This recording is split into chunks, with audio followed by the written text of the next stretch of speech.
Woke up sound and strong this morning, a lot of questions on my mind. Is to you race away? Do we care? Do we worry about the way this world is going?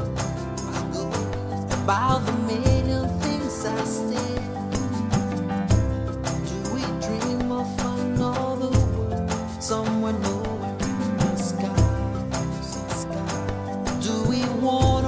Surviving. What about music? What about children? What about nature's quest to stay alive? Stay alive. Officials of government are present. Members of the Ministry of National Defense Staff,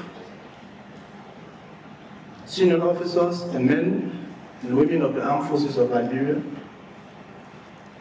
members of the ECOWAS Advisory and Training Team, and other foreign military partners. The keynote speaker for this year's symposium,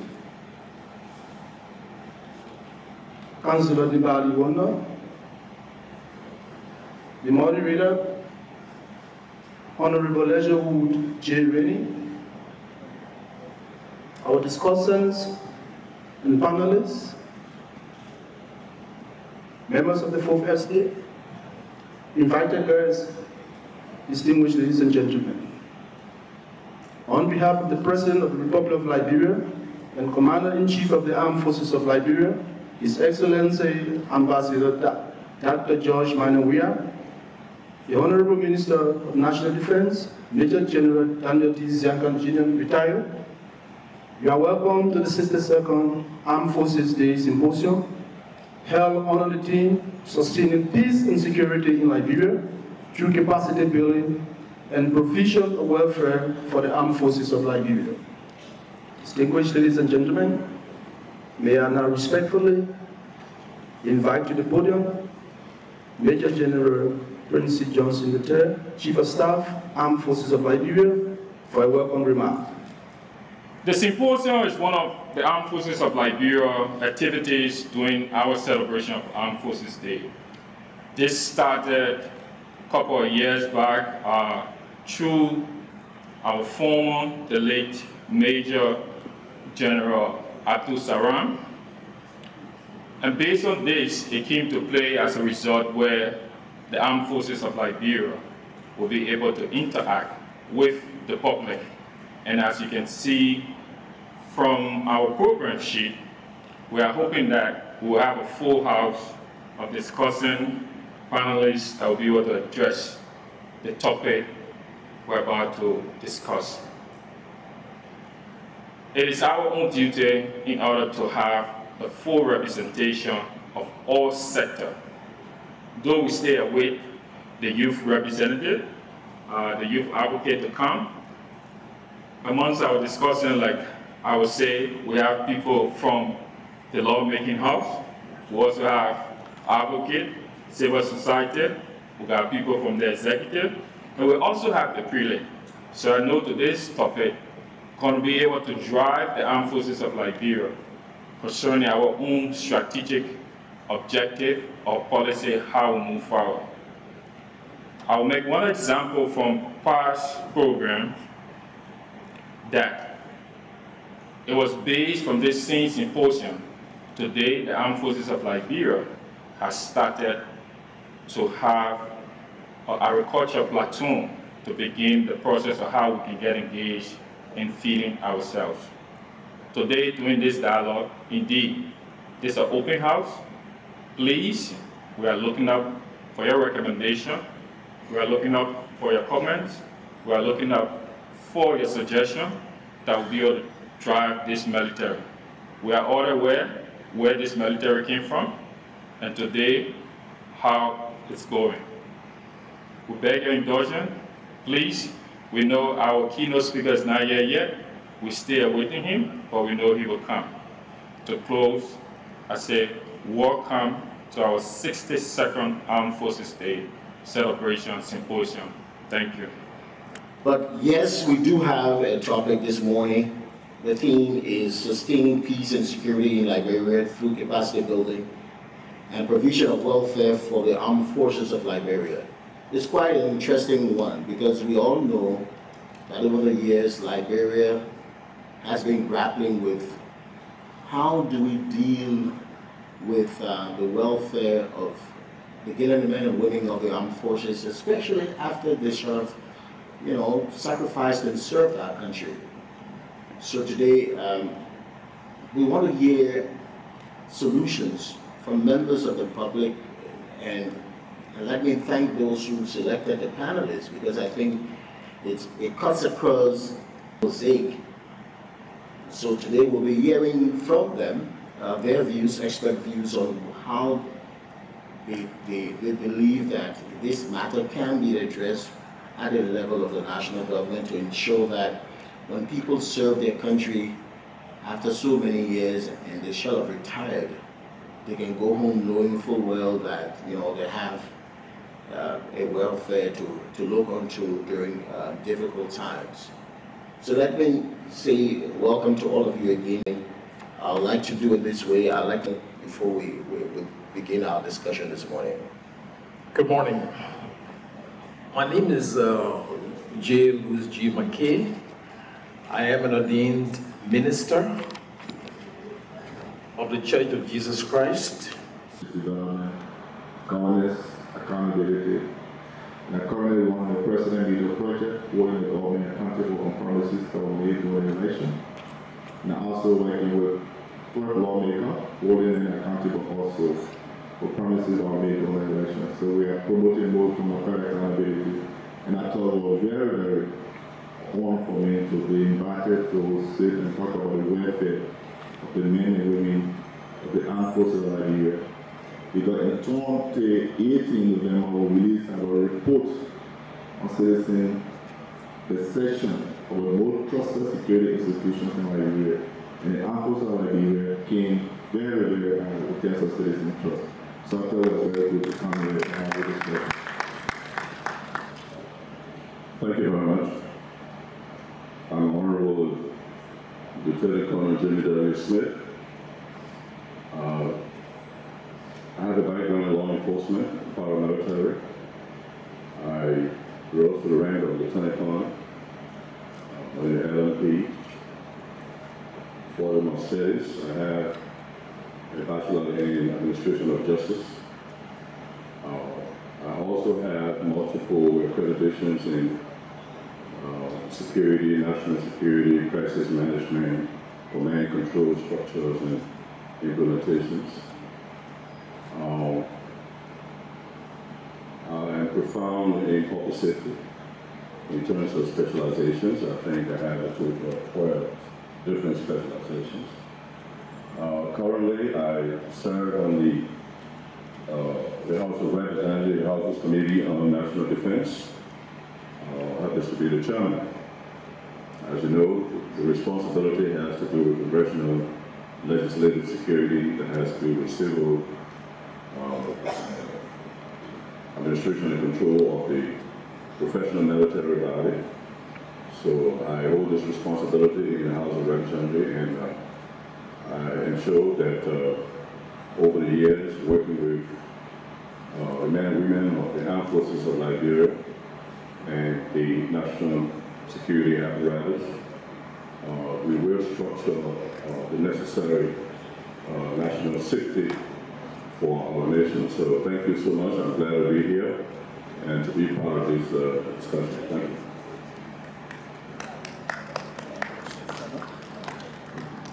Hello, my name is Bian G. Kota, and I want to thank the organizers the Armed Forces of Liberia for granting me such an opportunity to speak on the welfare of the Liberian military. I have done development studies in Pretoria, South Africa at the Optimal College. I've done organization management and development. I've been an advocate in the field of disabilities for quite a long time now, and I'm sure many of you are aware about this. Currently, I'm doing legal studies at the James AAPA Judicial Training Institute right here on Capitol Hill, thanks to the management and staff of the Judicial Institute and the Supreme Court of Liberia. I happen to be the first blind person in that Judicial Institute studying or doing legal studies. I just want to say, well, thank you for this opportunity, and I hope that my own input to the welfare of the Liberian military will help to improve and to make, not only make you a force for good, but a force for the better. Thank you.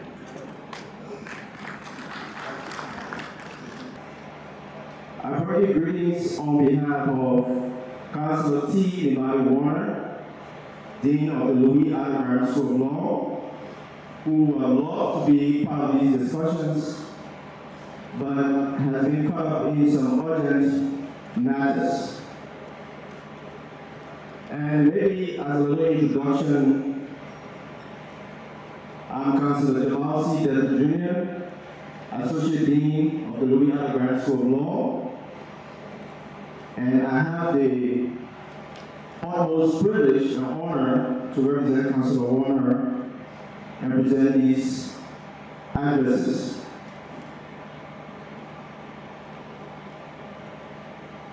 I'm deeply honored to have been invited by you, gallant men and women of the armed forces of our beloved country, to share in this distinguished moment of your celebration of Armed Forces Day.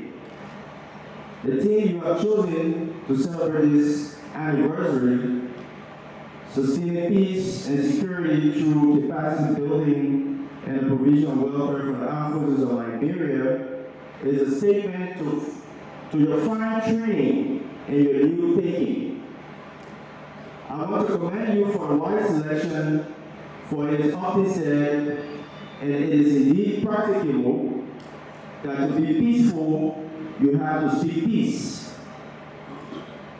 Before delving into this monumental task of delivering the keynote address, I urge all of you to please stand for a moment in honor of the gallant men and women of the armed forces of Liberia who have lost their lives seeking peace both at home and abroad. Thank you. You may be seated.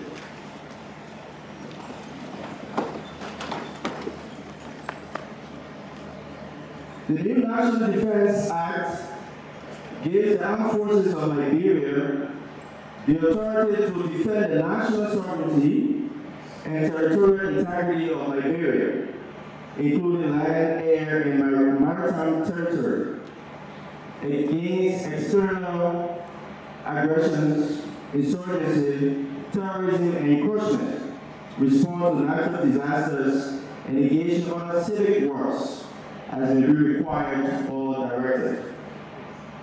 The AFL is also authorized to participate in international peacekeeping activities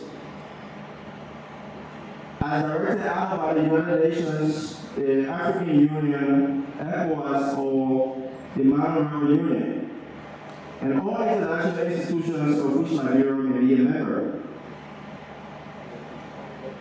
Meanwhile, in times of peace, as we all enjoy, the AFL is also charged with the responsibility to provide support to the national enforcement agencies when such support is requested and approved by the President. Such support shall include exchange of information, personnel training and mobilization and deployment of security contingents. This is from the National Defense Act. The world over, armies are created and commissioned as forces of good. They have the single most important function of providing national territorial defense, and mostly in the 21st century, to contribute to world peace. To have this mission accomplished in accordance with statutes and international best practices, armies all around the world, and our army being no exception, share the common core values of loyalty, duty, respect, selfless service, honor, integrity, and personal charge, or courage. Among those core values, integrity is encompassing. Integrity confines an army of individual soldiers to doing only what is right, legally and morally. An army that strongly upholds integrity is more likely to keep the other values, since by virtue of possessing integrity, it can only operate within the confines of its oath and law. Integrity is needed in both times of war and peace.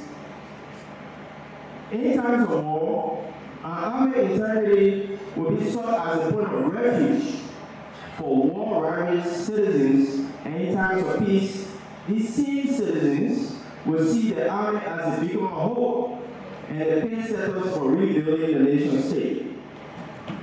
It is no wonder then, men and women of the armed forces, that Liberians have begun to call on you, especially your engineering battalion, to take the lead in building roads, public schools, and hospitals. It is, however, not lost on us of the long and rocky path this army has treaded to reach this new era. To reach this moment in your history, you have navigated a bittersweet relationship with the Liberian population. The role of the Liberian front of force in the collection of hard taxes cannot be forgotten. The one moment of sadness in the fight against Ebola cannot also be forgotten. But while we remember your sadness, we also remember your many moments of glory. A reinforced company of the armed forces of Liberia was sent to the Democratic Republic of Congo under the United Nations Operations in the Congo, UNOC, to help restore stability in the Congo after it fell into conflict. That was back in 1960.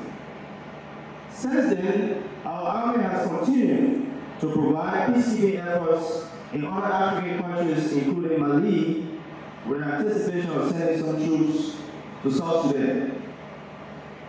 In 2014, the arrival of the army in despondent towns and villages during the fight against Ebola also brought hope to our people that they were not forgotten by the army. Your contribution to the building of community roads gave Liberians renewed hope that indeed you are a force for good, and that force of good is here to stay. These glorious moments have been born out of sustained effort to rebrand this new army. An army that is interested in sustaining peace and contributing to national development through the bond of trust between this army and the community of people it seeks to protect. The sparks of integrity embedded in this army has touched the Liberian populace. We must maintain this momentum.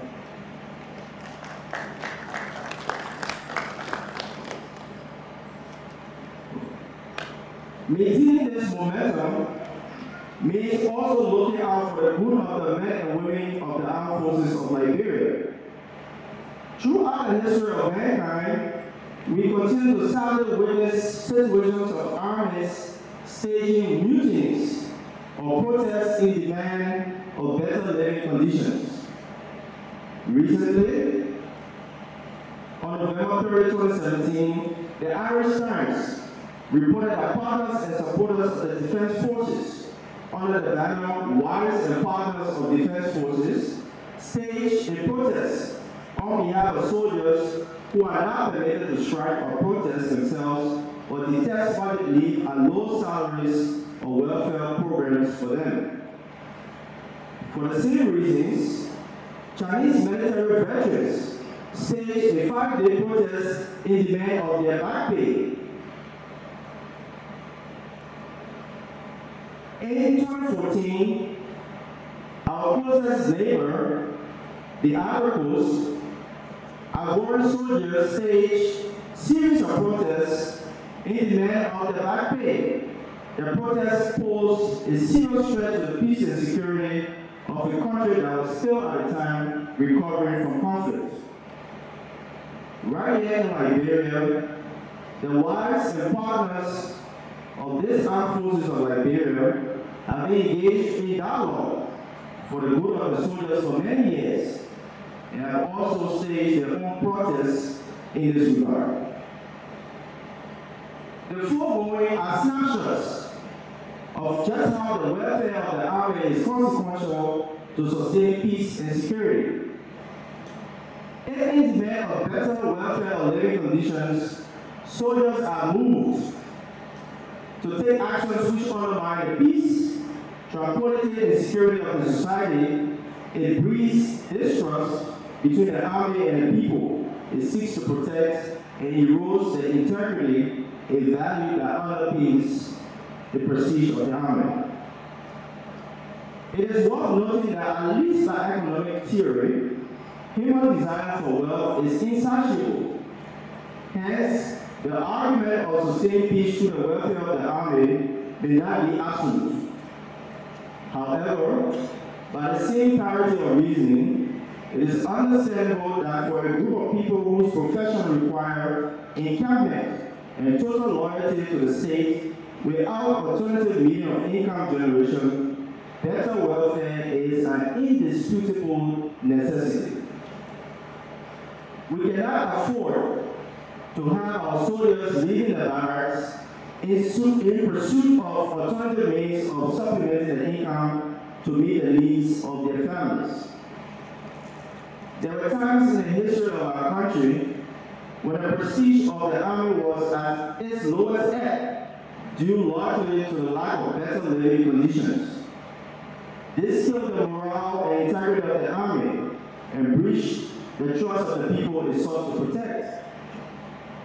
In recent years, there have been reports of soldiers abandoning their posts and going AWOL, feeding on mangoes in the barracks, lacking basic housing and medical facilities, and not being provided certain benefits due to them.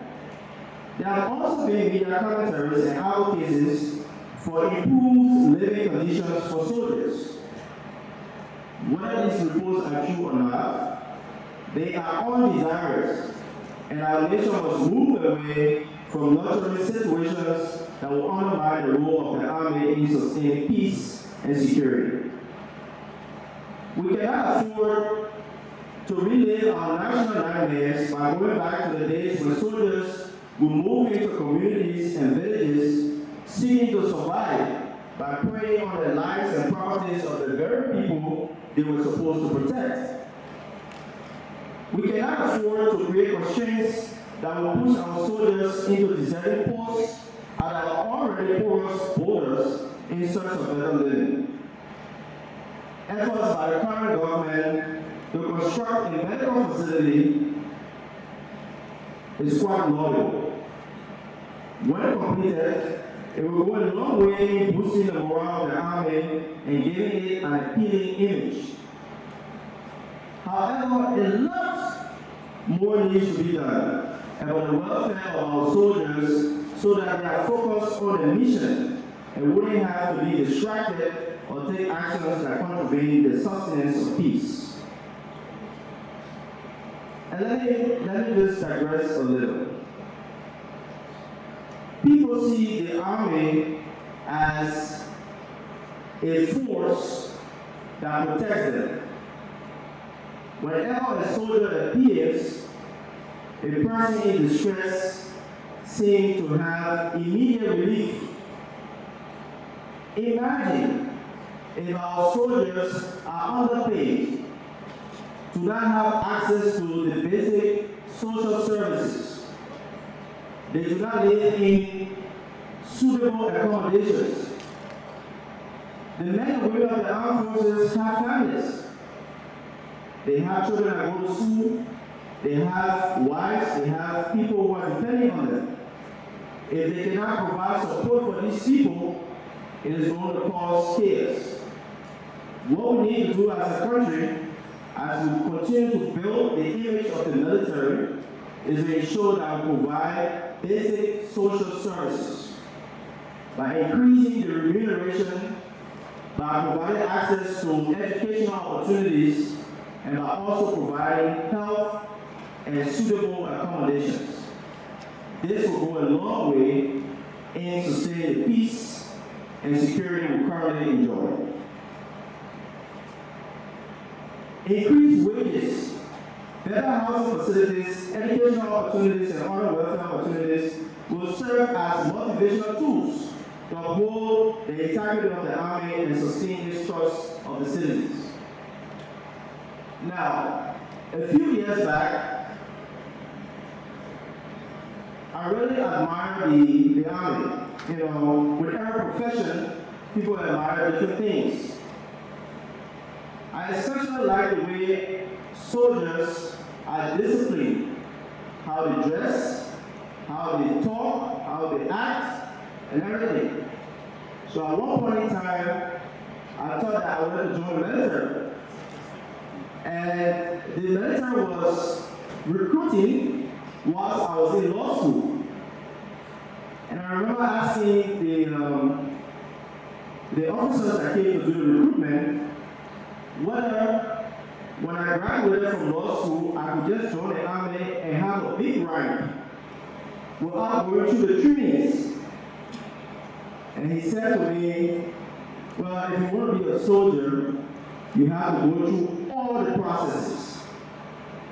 I'm like, as much as I admire, the Army, I don't want to go through all the trainings because I've seen and read about how rigorous it is. But the men and women of the armed forces have dedicated themselves to ensure that they provide the kind of protection that we need. So we must ensure that we do not let them down. In closing, it is incumbent upon us as a government, as citizens, to ensure that our Army is one of the finest in Africa and the rest of the world.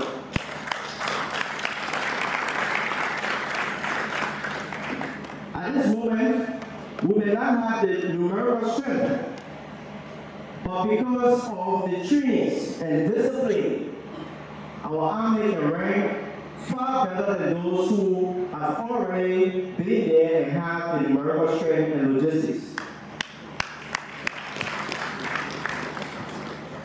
And then a word of caution for the men and women of the armed forces. The job you are undertaking is to provide ultimate sacrifice and loyalty for country.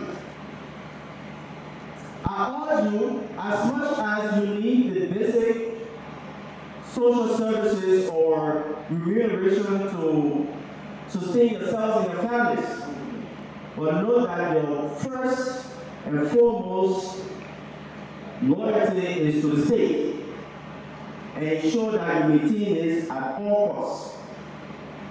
Armies around Africa, there are members who are defecting because they want to seek greener pastures. They did not join the Army because they want to become rich. The same way a person who is a teacher does not become a teacher because he wants to get rich. You have to maintain the integrity to ensure that Liberia stays tall and maintain its status amongst the community of nations. Thank you very much.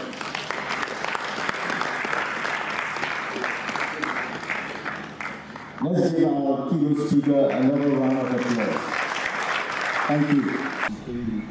Can we find what is needed to ensure that the welfare of the young men and women of the armed forces are taken care of every day? Let me start with, in no specific order, Mr. Jallo. Thank you, Richard. Because the time is short, and I'm going to be more specific. And a couple of things came to mind. One is that one of the most difficult careers in life is to become an army person. Why? The life is restricted, no secrecy. You don't travel on vacation easily. You don't just be with your family. You are post anywhere to work. But you are dedicating your life for that service. So, like the keynote speaker said, you have a very dedicated job to do for our country. And I want to talk about 2B. 1, the bullet. 2, the ballot. You choose the bullet. You defend your country. Others choose the ballot. You get the power. You better serve you. And I'm happy that we have lawmakers here. And you have the most difficult job to do to choose the bullet. And your lawmaker decided to choose the ballot. They should do everything possible to make sure that as long as you make sacrifice, you should be happy. The welfare of the army need to be taken very serious. And I'm happy talking to Honorable Smith that you are representing a sector that are not represented.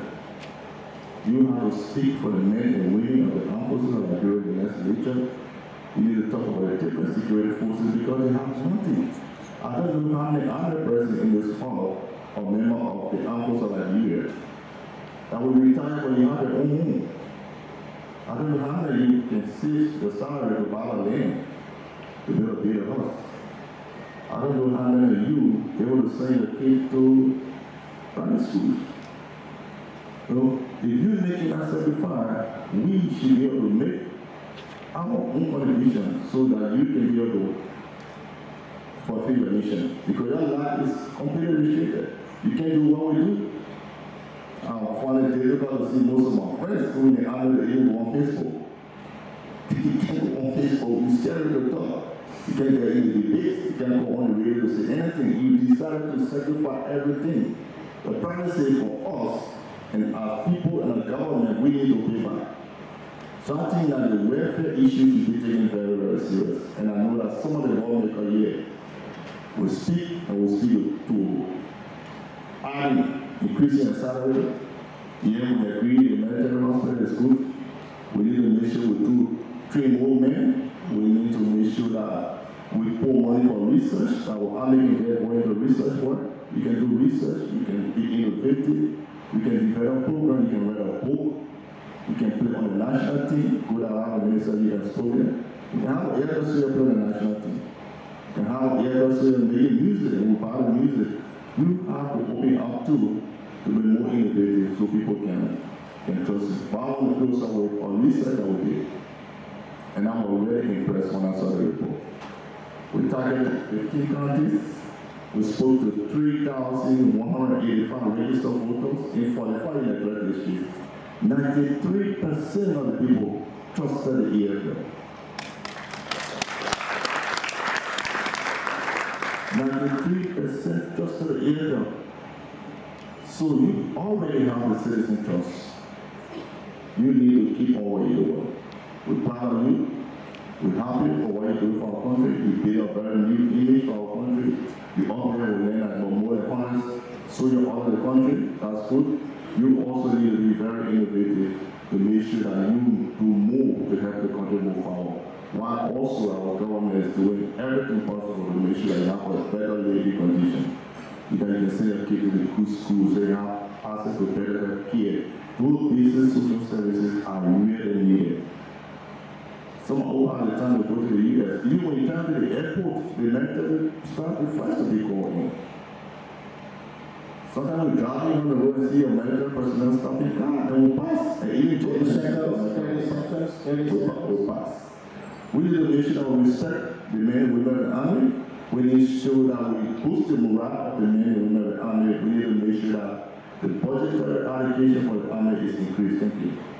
Thank you. Thank you. It's important to also give your life and your service, not just about, becoming, going into education, this and that. But it's also honor and proud to serve your country. And so awareness is another major thing.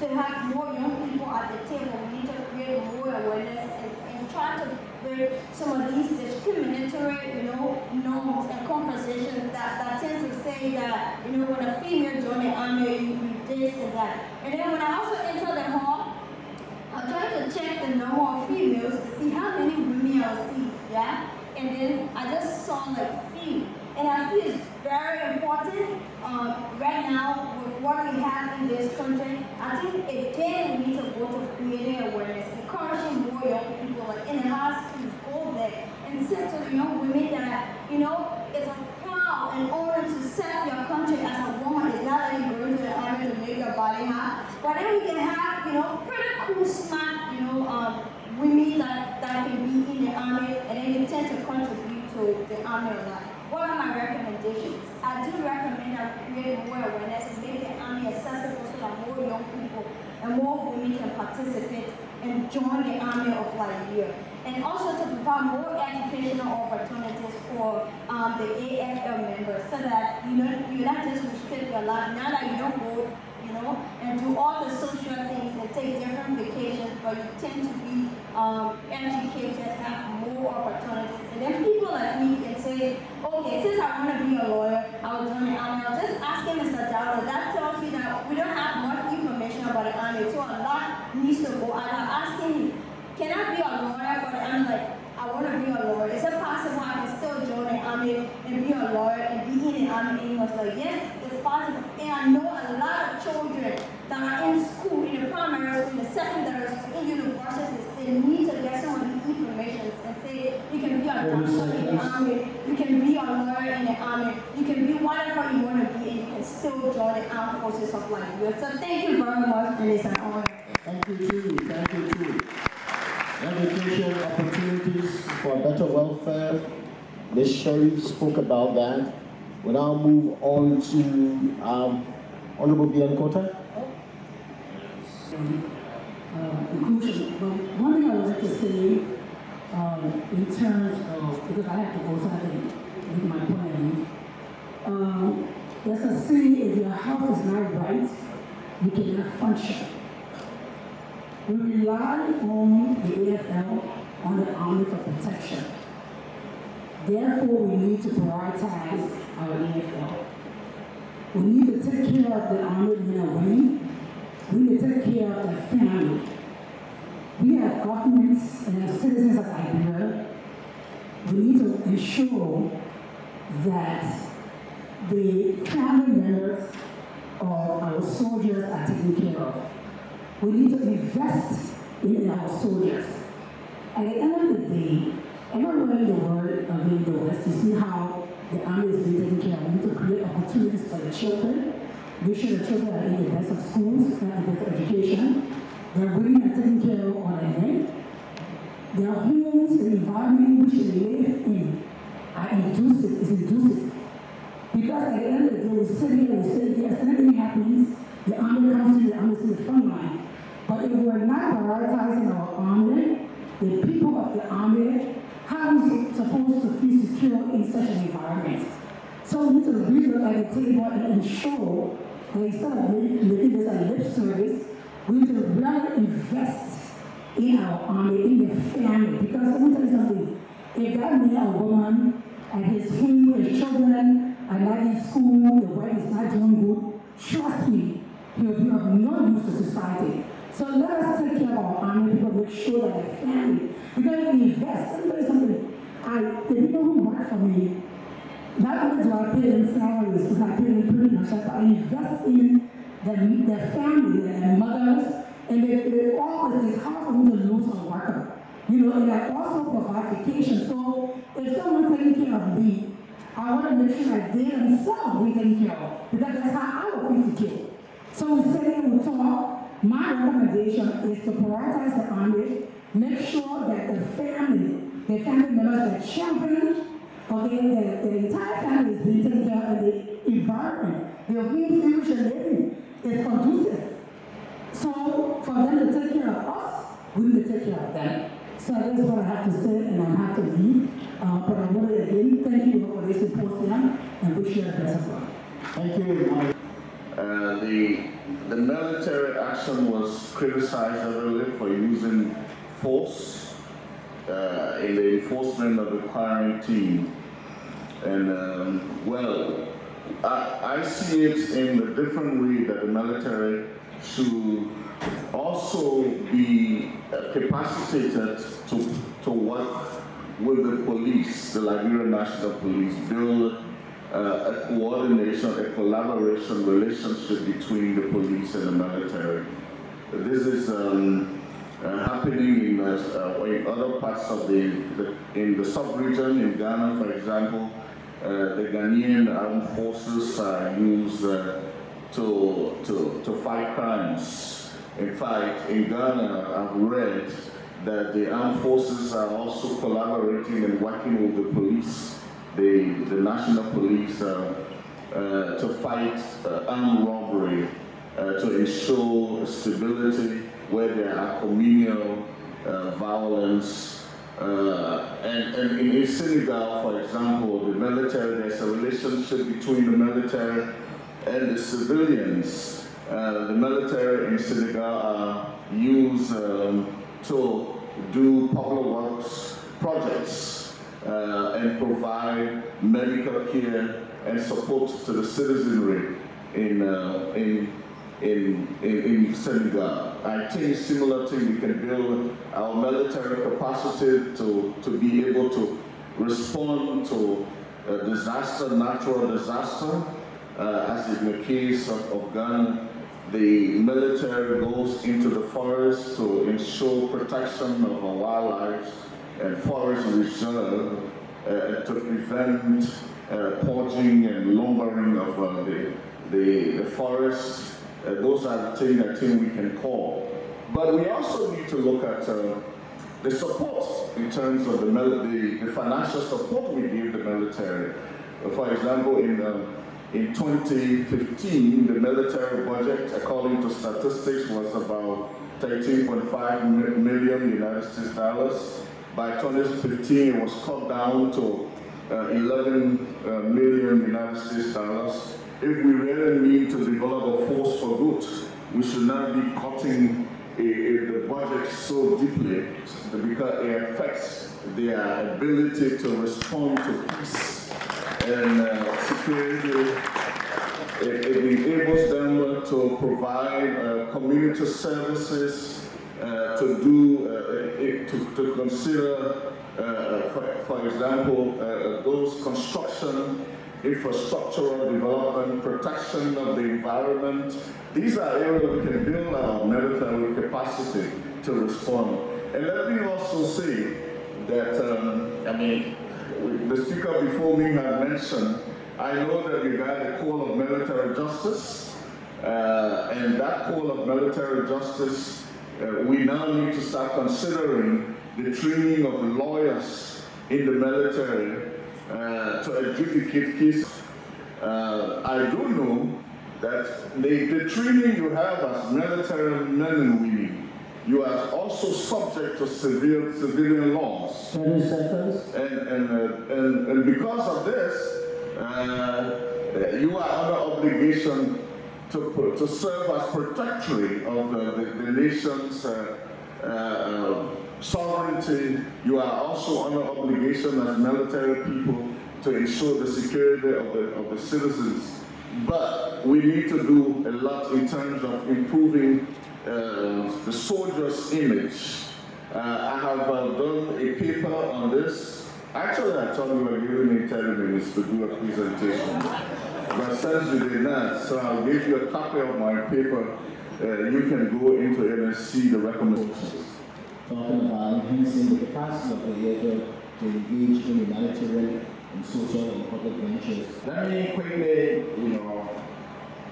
explain to you what we do as legislators. Our roles are very simple because it is inscribed within the Constitution of the Republic of Liberia. We are to create, armed forces, raise revenue, for the support and maintenance of the armed forces of Liberia. In the past, we have subjected our army to, area which was not actually, something of their area of concern, meaning that our army was more focused on political issues than the protection and the defense of our nation. But God will have it. Now we do have a new army, okay, which our men and women now within the army are very trained. Because as it is described in our Constitution, the army is controlled by a surveillance. This is why the commander-in-chief, which happens to be the president of the republic, is not an army personnel. The minister of defense is not an army personnel. However, under the leadership of Major General Daniel Zaka, having served in the army as a former chief of staff, had thorough knowledge of the army operation as well as in his capacity now as the administrator of the Ministry of Defense. But what I have urged my colleagues for us to do, since we have 15 members of this committee, we almost have the majority, because the protein, when we are taking a vote, he will not be taking part in the vote taking. So we have 15 members, from the committee, and only 14 members that will be out. With our majority, we want to use the leverage to make sure that we have budgetary, increases, budgetary appropriation that will adequately address challenges that our men and women that are in the armed forces are facing. I listened to our president and also the ambassador from the United States accredited to Liberia when I went to Buchanan for the dedication of the Buchanan boathouse. And I was very impressed with the statement made by, our major partner, which happened to be the United States. When we talk about capacity building, all of the training that we provide to our men and women, we have very trained, and smart men and women in Liberia to make our armed forces better. But with lack of logistics, sometimes it is very, very difficult for you to function in such an environment. So if we can all gather our support to provide for the army, for the armed forces of Liberia, I'm sure they will be up to the task. And now, as I stated before, the operation of the army should be strictly for the defense of our common borders, the defense of our nation, and not being so concerned with political issues. That's why when I keep back to my country and try to take part in a peace building in Liberia, I'm a little bit comfortable because when we have UNMID on the ground, I knew fully well that UNMID had no political interest in our government, okay, but strictly adhering to their mission. And so I do have confidence in our men and women. I heard, General, you know, when I think about Johnson, I always think about Senegal. I heard General Prince Johnson when I visited, you know, the barrack. When we visited the barrack and also visited the site where the hospital, military hospital, is being constructed. He lamented issues taken strictly from the Constitution, what our obligations are. So this, you know, is a clear manifestation that those who are heading the army today are not the people that we used to refer to those days as local. I don't know what that means, but those days gave a negative connotation when you refer to an army man as a local. So right now, we have well-educated people who know the Constitution of Liberia, who know, you know, their TOR, you know, and they are strictly adhering to that. So we do all what we can, and I want you to hold our feet to the fire as the budgetary, you know, period draw closer, so that we will try to, you know, provide for you some of the areas that you are lacking, so that you will be the army that you will expect for you to be. Thank you so very much for giving me this opportunity. I'm proud that we became a member of that initiative, that if you can have a survey conducted to tell you 93% of Liberians got confidence in the military, I think it's commendable. It may have come over time. This is the moment that we need to take stock of our past. Where did we come from? How we arrived where we are. The military didn't come overnight. A lot of place into it, and we're glad that we're proud of you, and that good example should be sought. If you look at country, the Senegal is one country in West Africa that never had a military coup.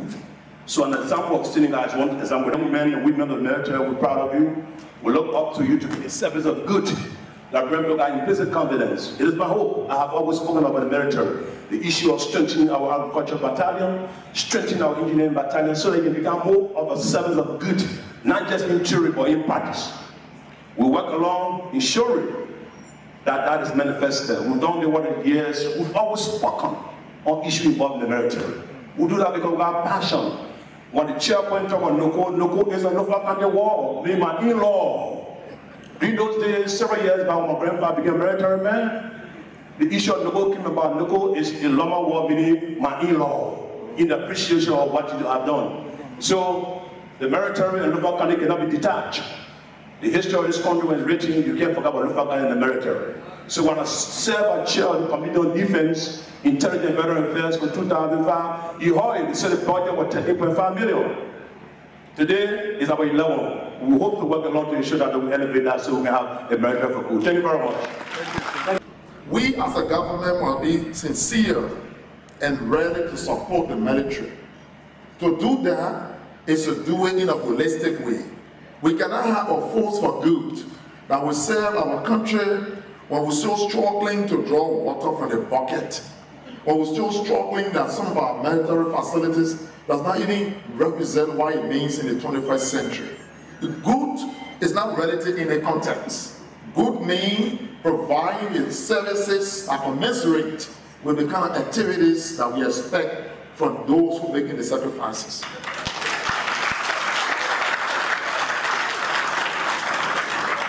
And I think as we move forward to celebrate 62 years, we must redefine it.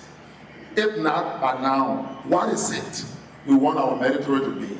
Can we come up with a 5-10-year strategy? Where do we want to go? How does the government prepare herself to reach that goal? So as we do so, we remain a voice in the Senate, working with the rest of the polling to ensure that we advocate so your force for good will remain good for the Republic of Liberia. Congratulations and thank you. Thank you. We do all I can.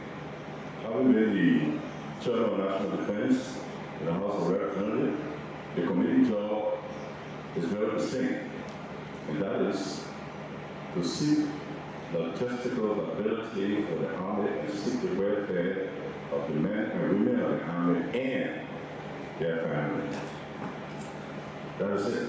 That's a mandate given to my committee. Therefore, we are extended to see into problems that the veterans, the very emphasis we are talking about today, because that is the insurance benefit for being a professional army, so that tomorrow you will know what you have to fall back on. My office is aware of other issues from the past, not from this current military administration, but we are looking into those issues to make sure that we bring some resolve to the issues. My interest, like I said earlier, is direct. You know, all of my esteemed colleagues here mentioned the budget for the military. I know when our military friends hear these things, sometimes it sounds funny, you know, because for me, I cannot resonate with the fact that our budget, of course, is very small compared to other countries. $500 million is not too much of money. But I can tell you for a fact, if you were to ask me today if I can get the acquiescence of the president, I would say no less than $100 million should be put in the military. So that's up today. You see, because your job is defined. You are the guarantor of our security. You protect our border, our integrity. So the responsibility that lies on the shoulder of the military is nothing to play with. I heard some military should be asked to assist. Already we had the joint security charter that started back in the 80s, that the Congress of Liberia, the immigration, the LFP, all these people are one family under this union and operate together. So we already have that collaboration. I also heard a member asked if the military has judges. And I think the minister of the law said yes, they call it arbitrary judge, general, and an army. Those are people who carry out the UCMJ, the Military Code of Justice. It's just like a courthouse. So yes, we do military. A greater portion of that military will consist of the civilian component. Yes, we have the Army Corps of Engineering, we have medical doctors, we have even medical agriculturists. We have all these people, so the guest speaker touched everything here, and I thought that was very good, so we all could just tap into it. But again, let me take this time not to miss the opportunity to thank the young leadership we have, President, leading our armed forces of Liberia. I'm very confident that these young people are on the finance of our country, and I know they will do a job. But having said that, I wanted to be patient too with this, chairman on the committee. Sometimes too, I had to put my feet down high, on such group for the sake of the very military we're talking about today. So I take that responsibility together, and I'm sorry that I'm rushing out of here too, but I want to thank you for putting this forum together. This is the right direction. This will bring us together for us to do more, as to what we can do together to enhance the emphasis of our leader. I want to say thank you so much, and I was charged with duty to represent, in charge of this committee, the national defense, to do my part. And I know my Senate colleagues will do their part, and together we'll make sure we enhance the emphasis of our leader. Thank you so much. The men and women of the Army deserve better. Now, I would have hoped that we have had a representative from the Ministry of Finance. We're about to start budget discussions.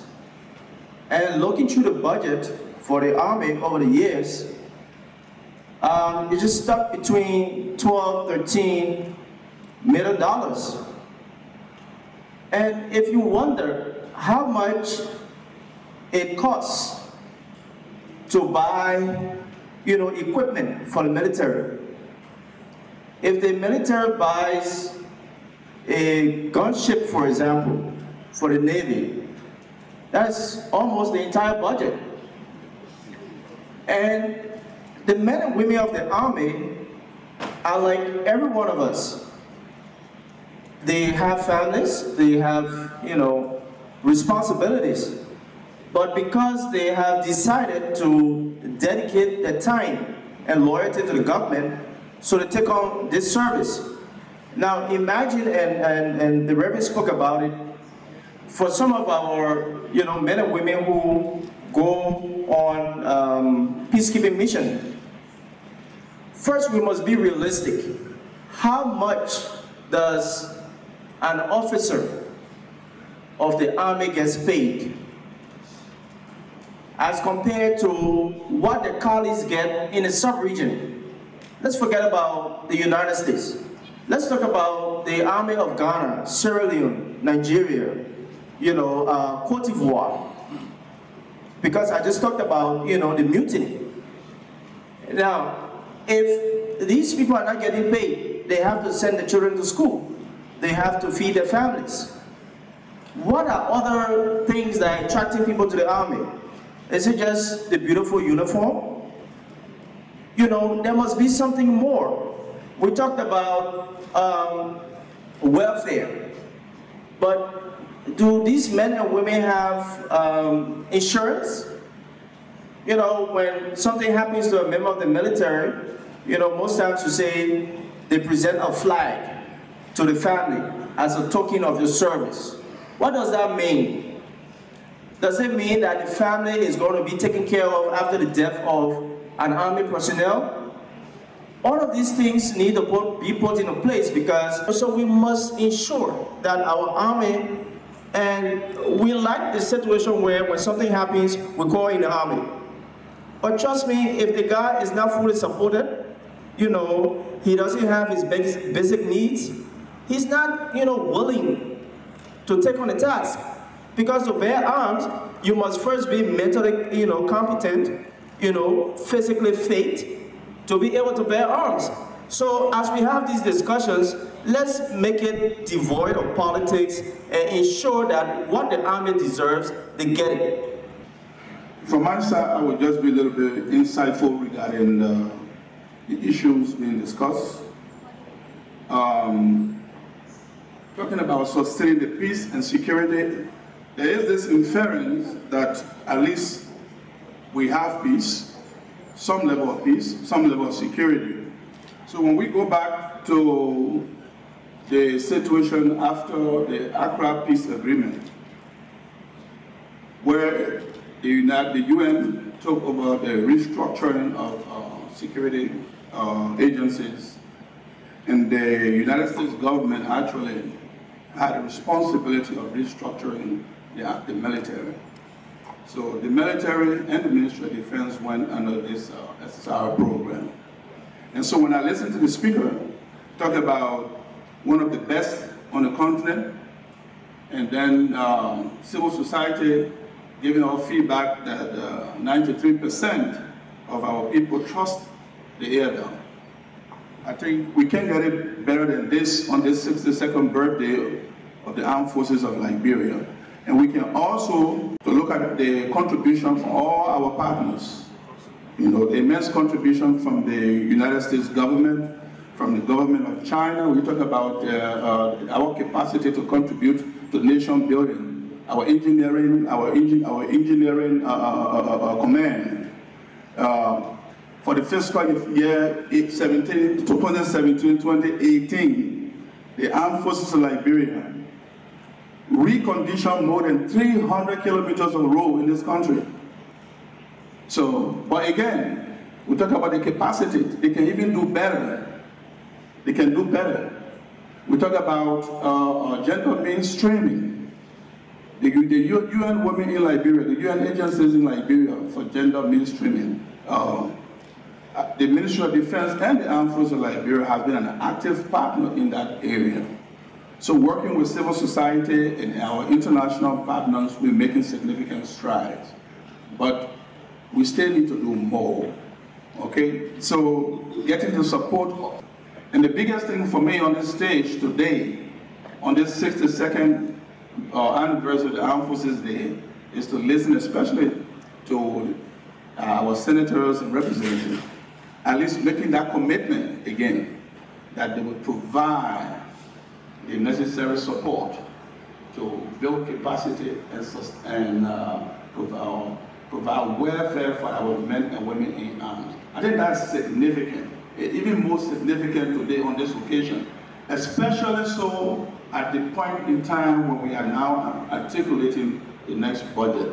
So I think that's a significant development for us from the Ministry of Defense and the Armed Forces of Liberia.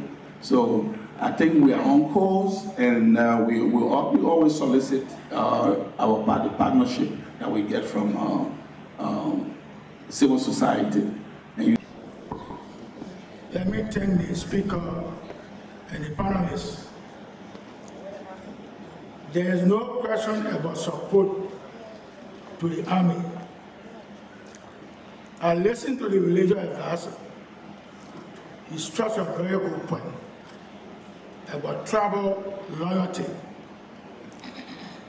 One of the things that spoiled the Army in the past about tribal loyalty. Loyalty could be relative, but loyalty in a sense of national security. People brought hunters, animal killers into the military, in the Army. They didn't go through the basic training. The Army was seen as an institution to assist relatives. Even they were illiterate, they were brought into the Army. Today, we have a professional Army. Reverend struck a good point. Our in your local bank, I will not call the name because I'll be advertising the bank. And the AFS soldiers met us in the bank. But when the two soldiers enter the bank, they respect and receive. All of the way, even they tell us, oh, the Army people be able, and they said to two soldiers, there are reasons why. Kind of respect. And that's the respect. I'm happy the minister, the chief of staff all here. I want to appeal to the authorities. Let's continue the recruitment procedures. The way they recruit in the Army is very good.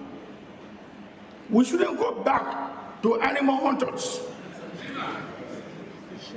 The exercise is good. Even if you will be accepted, they will do the vetting in your community. And so the political way should be there on the part of our leaders. Let lead the Army, let the professionals do their job to recruit. We have done well. Yeah, like we are today, Sunday sister, we want peacekeeping. That's a morale for us. All of us being encouraged. So, Mr. Minister, Mr. Chief of Staff, my two younger brothers, you keep the recruitment procedures. You say high school, that's high school. Even a fellow will say comes, because you know your business, you want to take the person, don't do it. The benefit, and some of the stressful point, the public service. I hope the lawmakers commitment they made here today. Personally, I will be on their back too. They don't just come into programs.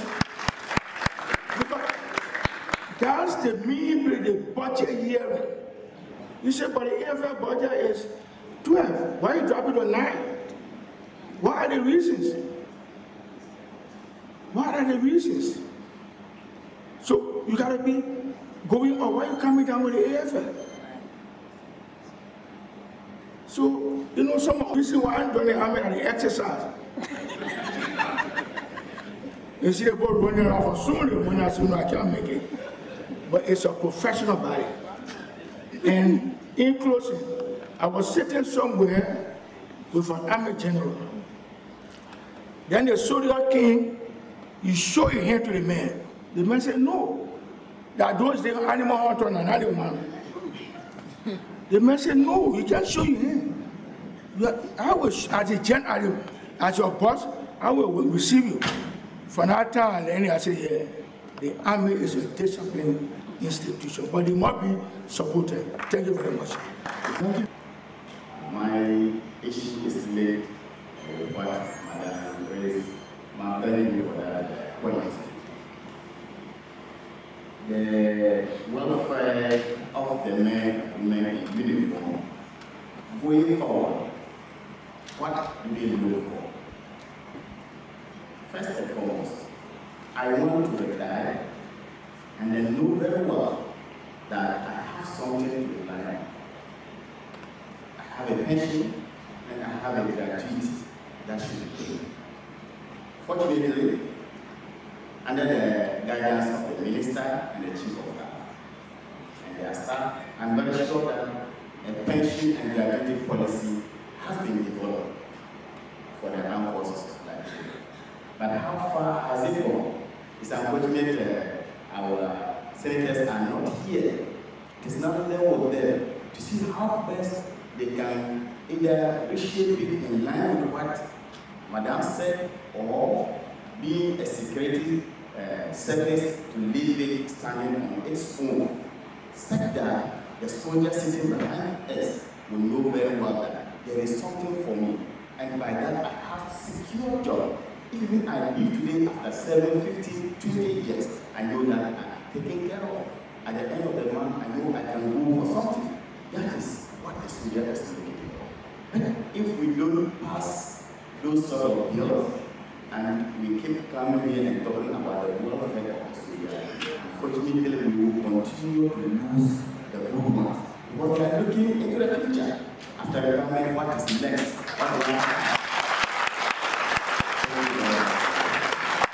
There's a promise, and what a mission promises I achieved. I want to encourage those from the different ministries. Your social media engagement has to be very, very careful, to tell you the truth. For everything that goes wrong, from the Ministry of Defense going to trickle down to the military.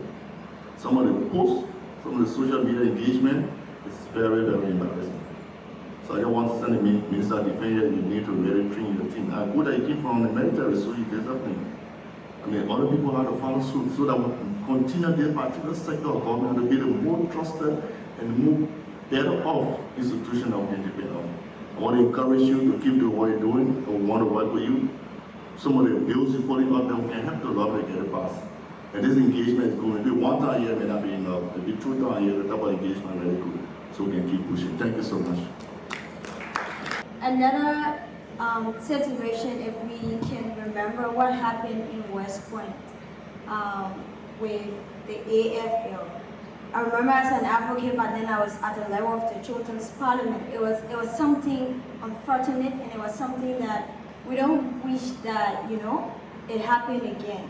So in that light, the Shaki Kamara shooting along with the AFL, it's something that the AFL needs to work on. In a sense, we have crisis in the country when the AFL is being deployed in a community or whatever. I think there should be trained more of conversations between community entry and the community and the AFL relationship should be very strong.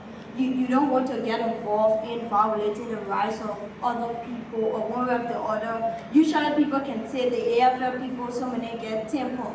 And you don't want to, you know, be aligned with such things. So a lot of efforts need to be put in place in that direction. And another thing is with the veteran service. So in a sense, like our man from the civil service said, I think it's very important to have a better retirement plan for the AFL. I want to be a daughter of a veteran or of a member of the AFL. At the end of the day, when I'm applying to any university and there's this part of the application that asks, are you a daughter of me, or are you related to a soldier of the AFL? Because it tends to prioritize the people that are giving, you know, military service to this country. It tends to, you know, encourage more people so that when I join the AFL, my children, you know, my family, they will be respected. I'm not just providing services to the army, but I'm providing service to my country.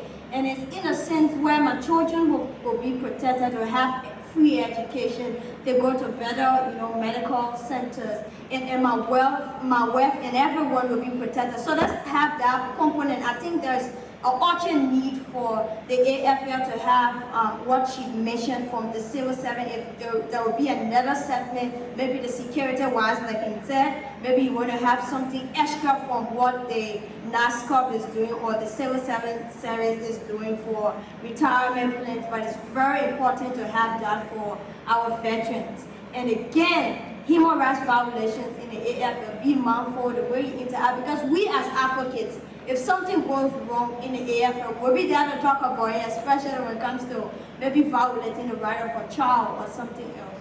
So you represent this country, you protect us, and we will be honored to work with you. But if something goes wrong, again, we'll remind you that this needs to be done. And I just hope that we can all work together. We, the young people, look for, and like I continue to say, awareness is important because a lot of people want to join the army. And like my big brother said, the issue about when hunters were, I'm not like disagreeing with him, but you can be a hunter and join the AFL and get better training and be a professional, and among the AFL. So I think more training needs to be done, educational opportunities, providing services and better retirement plans for the AFL is important. And we should follow international human rights protocols, the Children's Law, United Nations Convention on the Rights of the Child, the African chapters, and all the other international protocols. I hope that we have these things being worked on in the AFL. Thank you very much. The senior advisor, Ecowas, community. I want to appreciate all the comments that have been made in regards to the process of Liberia. And please we also recognize two important personalities that have been driving this force to where we are bringing the eventually reach. And that is the Honorable Minister of Defense and the Chief of Staff. A lot of us don't know the in-house work that is being done, that we are seeing the image, we are seeing outside. And please, I want to also say that a military man knows that he's in this uniform not for profit making. And he's not there to make money because he's not a businessman. That being said, but there's an acceptable level of living standard the man should have for the sacrifice he's making for the state. There's a lot of burden on the man. The man is answerable to full laws. When you want to punish him, you bring in the military law and the normal civil law. But when you want to reward him, you don't look at those two ways of rewarding him.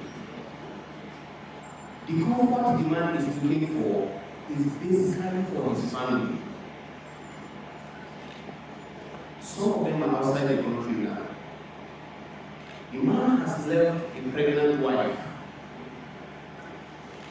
He should sit down and walk where he is, with the rest of mind that that woman and the children he left behind will be taken care of.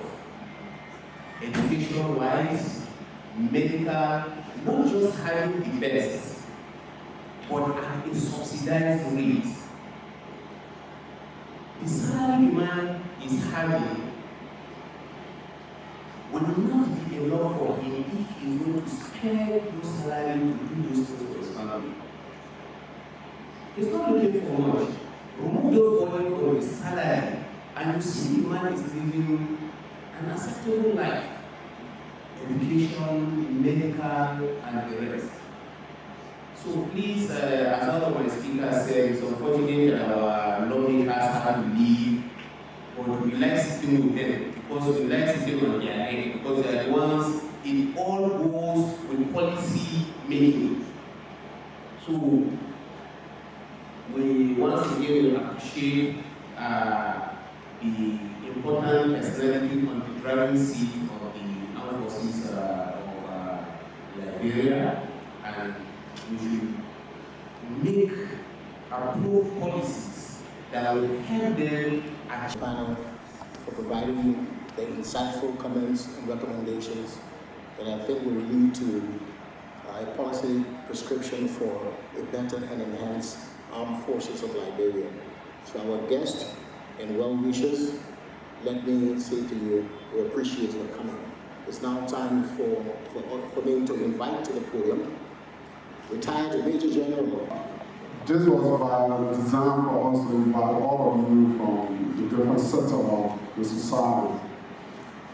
Since I joined the military and to my retirement, we have done all these things that were said here. And I'm a little bit down because all of the lawmakers are not here. Because they are the people that should be pushing to raise funds to support the men and women in the army. So I think, and I'm quite sure I'll talk with the president, there is no military budget of the country that is so low. If you went to the United States, we talk about the United States of America, the military, this is that. Look at the defense budget. Just last year, I think it was $700 billion. So we invite you people, and the next budget year, we are going to do everything to push it. When you hear that the military budget, the Ministry of Defense budget is this, I know we got our youth allocate, we got everyone. Why is it health sector is not even getting attention, the education is not getting. So when I hear you talk, I will remind you that you told us that the military should be taken care of. Because I'm going to get on the feet of the lawmakers, I told them in private, and when I go for the next budget hearing, I'm going to tell them that. Because look, as we sit here, the military barracks is on the corner right now. There's no future run the generator. If you bought an expensive item and you kept it in your house, I know you about the best like to put it on that. He was grateful enough to tell me, I asked him, sir, a new woman to resign from the military to accept this position, especially not to take part in politics. And he agreed. And I'm going to stick to that. I'm not going to involve in the politics, and these guys will take lead from me and the general, because once I'm not involved, we're not sitting for any political rally, anything of such. We're out here around the president's show, but I will not be part of any political process here. And make no mistake, the soldiers, they are not oblivious of politics. They know politics, that's why they vote. But we should not allow our political ideas to affect our daily job. But they will not take part in the politics. Everything you ask of us, we are always playing our part. But it is the population and the government, they are not even playing their part. We talk about civil-military relationship, I don't know, the Equator, Honorable, we talk about it. We are engaging civil-military relationship. We have the engineers, they are building roads. During the Ebola, I think it was mentioned, we helped. During flooding along the RRA or maybe to Kakata, we send the Coast Guard. We play our part, but they need some level of softness to support the quality of lives of the soldier. And we are going to do everything within our capacity. We are going to have time off on less important pursuit to make sure that we give what the soldiers need. But we need your advocacy along the line. So when you hear that the defense budget is a little bit up, I know that all the newspapers, until we say we thank you, at least you will try to know why it is up. Okay, don't compare to, oh no, the hell, your sister, look at the budget now. We know that we all need all those things, but at least let us try to take care of them now. Well, thank you again, I want to thank the men and women, and I'll say, I'll put 60 seconds on forces. Thank you so much.